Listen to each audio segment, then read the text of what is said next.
para os marxistas que estão divulgando a obra do Marx. A partir de 1917, isso deixa de ser uma simples divulgação. Isso passa a ser também uma legitimação do poder soviético. Quando esse poder se revela, a partir dos anos 30, sob Stalin, uma ditadura policial, é evidente que Marx se torna incômodo. Por que nós vamos editar Marx inteiro? Olha que coisa curiosa. O mais crítico dos pensadores passa a ser objeto de culto. Marx disse, ninguém tem que discutir nada, né? Está escrito lá em Marx. Sobretudo quando esse marxismo, que está mais apoiado nas interpretações da Segunda Internacional, aquelas interpretações para divulgação, do que na análise das obras do próprio Marx. Houve aí, portanto, um reducionismo do pensamento de Marx. O pensamento de Marx não é a mesma coisa que marxismo. Atenção para isso. O marxismo parte de Marx, mas não é Marx. É claro que, em face desse reducionismo, os críticos de Marx deitaram e rolaram, não é? Pobre do Marx, que ficou dividido.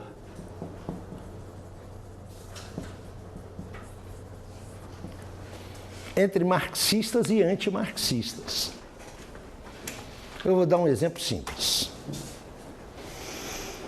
Certamente vocês já leram, e leram em boas fontes,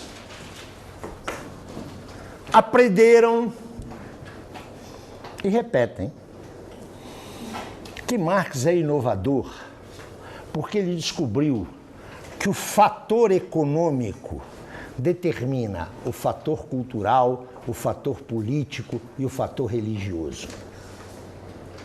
Marx, o que é ele é importante? Porque ele descobriu a relevância do fator econômico. Ou seja, Marx é autor de uma teoria fatorialista da sociedade. Tem um fator que comanda todos os outros. Isso é uma caricatura do pensamento de Marx. Uma grosseira caricatura do pensamento de Marx. Eu espero ver com vocês, se possível, ainda nesta tarde, que a categoria central do pensamento de Marx é a categoria da totalidade. Marx não tem nada a ver com uma teoria fatorialista da história. Em Marx não existe determinismo econômico, nem determinismo de espécie alguma. O Zé Paulo está louco. Não estou louco, não. E nem é uma questão de interpretação, é uma questão de leitura. Se vossas excelências tomarem um panfleto que Marx escreveu com Engels em 1848, porque se trata de um panfleto, ele tem 23 páginas. O texto tem 23 páginas. É um texto intitulado Manifesto do Partido Comunista, que depois virou livro, né? Prefácio, nota, apresentação. Tem uma edição brasileira com uma apresentação minha, que o meu texto é maior do que o manifesto. As pessoas têm que ler o manifesto. Escutem. Eu não sou inocente nessa história, eu tenho várias culpas no cartório. O importante é o manifesto. São 23 pagininhas. No quinto parágrafo dessas 23 pagininhas, vocês vão ler o seguinte.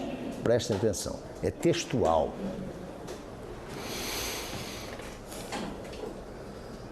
Depois de afirmar que a história é a história das lutas de classes, e que nos confrontos de classe, a classe que traz em suas mãos o futuro é aquela na qual eles apostam, os dois, Marx e Engels. Eles afirmam o seguinte: dessa luta, ou sai uma nova sociedade, ou desaparecem as classes em luta. O que Marx e Engels estão dizendo já em 1848? Do confronto entre burguesia e proletariado, tem duas saídas. A primeira é a vitória do proletariado, é a transição socialista, é o comunismo.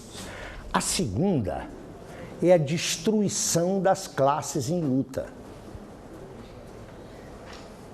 Vocês sabem como é que eu fui educado politicamente? O mundo marcha para o socialismo. A vitória do socialismo e da classe operária já está inscrita na própria história. Está tudo dado. O desfecho da luta de classe é o proletariado triunfante. Bom, se for assim, eu vou para casa, não é? Vou cuidar lá do... Vou primeiro tratar de enriquecer e depois cuidar das minhas rosas, não é? Em Marx não há nenhum determinismo histórico, nenhum. Há determinações históricas, que é outra coisa. Pois bem, diante disso, para os seus adversários, é ótimo essa caricatura do pensamento de Marx, não é? Porque é muito fácil derrotar isso. Como é que é o fator econômico que condiciona tudo? Aparece o Max Weber, estuda o espírito do calvinismo e diz, olha, é isso aí que abre o caminho para o capitalismo. O espírito do capitalismo não vem da sua base econômica, não. Vem de uma ética, a ética calvinista. Coitado do Marx, não é? Ele é maltratado pelos seus e pelos seus inimigos. Claro, não é? Há uma razão para isso. Vocês conhecem alguém que já foi preso por ser durkheimiano? Aqui no Brasil, vocês conhecem alguém que foi preso por quê? Porque é durkheimiano? Vocês conhecem alguém que foi preso por ser weberiano? Não, né? Marxista a gente não pode dizer, né? Aqui está um. Porque ao contrário daqueles dois outros fundadores das ciências sociais, o pensamento de Marx está vocacionado, está constituído para intervir na luta de classes.